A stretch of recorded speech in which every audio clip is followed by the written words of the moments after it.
All right, let's jump right in. So picture this. It's February 20th, 2026. The Supreme Court just dropped a bombshell ruling that basically vaporized the president's main weapon for trade policy. But just hours later, the White House fired back, and they launched this bold, legally untested plan to keep America's tariff wall standing. This is the story of a trillion-dollar pivot and, what it really means for the future of trade wars. So what on earth happened?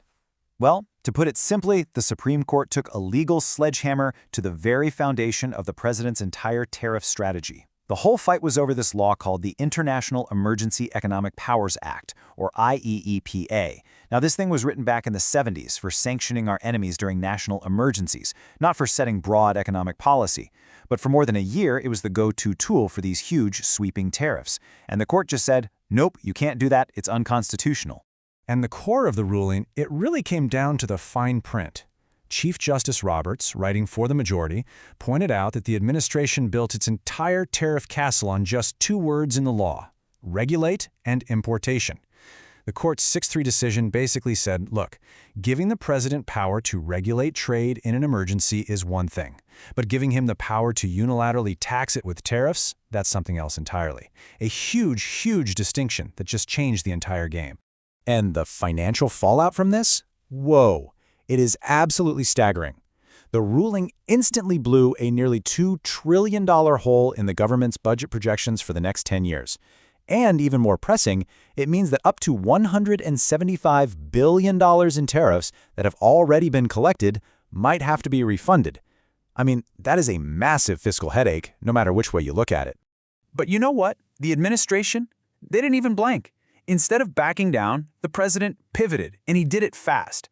We're talking mere hours after the ruling, he was at a podium, announcing that the tariff wall was not coming down. Oh no, it was just going to be rebuilt using a completely different set of tools. So the first move was incredibly fast and decisive. A brand new 10% tariff on pretty much every single thing imported from anywhere in the world. And this wasn't some future plan, it happened immediately. The goal was to show the world that despite what the court said, American trade policy was not changing course. But with their main legal weapon gone, how is that even possible? Well, they pulled out this old, dusty law from the books that, get this, has never been used before. It's called Section 122 of the Trade Act of 1974. And this law gives the president temporary power to slap on tariffs if there's a large and serious balance of payments deficit, which is really just a fancy way of saying we're buying a lot more from the world than we're selling to it. The best part for them? No long investigation needed, just a presidential proclamation. It was the perfect quick fix. But, and this is the really crucial part, Section 122 comes with some serious strings attached. It is a temporary band-aid, not a permanent solution. The tariff can't go higher than 15%, and here's the kicker. It expires after just 150 days unless Congress votes to extend it. Plus, it has to be applied to everyone, globally. You can't just target specific countries. So yeah, this is a short-term patch, not a long-term plan. Right, so if Section 122 is just a temporary bridge, what's the actual long-term strategy? Well, the plan is to shift from using one big, powerful law to a whole collection of smaller, more targeted ones.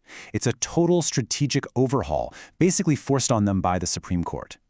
Think about it this way. The president's favorite tool, that big IEEPA sledgehammer, just got taken away. So now the administration is rebuilding the wall brick by brick, using this kind of patchwork of different, more specialized tools from their legal toolkit. It's going to be a slower, more bureaucratic way of doing things, for sure, but the end goal is exactly the same: keep that high tariff barrier in place. And this table here shows you exactly what that new toolkit looks like. You've got Section 122 as the immediate temporary fix. But layered underneath that, they're starting up these other, slower authorities. You have Section 232, for example, which allows for tariffs on specific things like steel and cars for national security reasons. Then there's Section 301, which can be used to go after specific countries for unfair trade practices. The key difference is that all of these require formal investigations, which makes the whole process way slower and more complicated than before. Okay, so we've got this new patched-together tariff policy. What does that actually mean for the U.S. economy? Well, it creates a very, very clear set of trade-offs, with some obvious winners and some pretty significant losers. And that's the real question, isn't it? Because when you use tariffs to protect one part of the economy, other parts almost always have to pay the price. And when you look at the data, it paints a really stark picture of what that looks like. Analysis from the Yale Budget Lab gives us a pretty clear answer.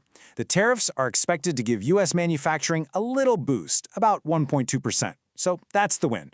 But that gain gets more than wiped out by the losses in other really important sectors. Construction is projected to shrink by 2.4%, and agriculture takes a 1% hit. It's a classic economic trade-off, and when you balance it all out, the economy is actually projected to be smaller in the long run. But the impact isn't just about industries, it hits American families right in the wallet. So let's zoom in even further and ask, when the price of all this imported stuff goes up, who really ends up carrying the financial burden? The answer is really simple, and frankly, it's a tough one. The cost of these tariffs, when you measure it as a piece of a family's income, is 3 times greater for the lowest income households compared to the highest income ones. 3 times. The numbers here really break it down. For the lowest income families, these tariffs eat up about 1.1% of their total income. But for the highest income families, it's only 0.4%. So why such a big difference? Well, it's because lower income families spend a much bigger portion of their money on essential goods, stuff you have to buy. And a lot of those goods are imported and get hit by these taxes. In effect, these tariffs work like a regressive tax, hitting the people who can least afford it the hardest.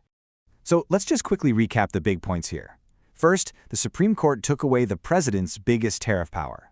In response, a temporary 10% global tariff went up using that obscure Section 122 law.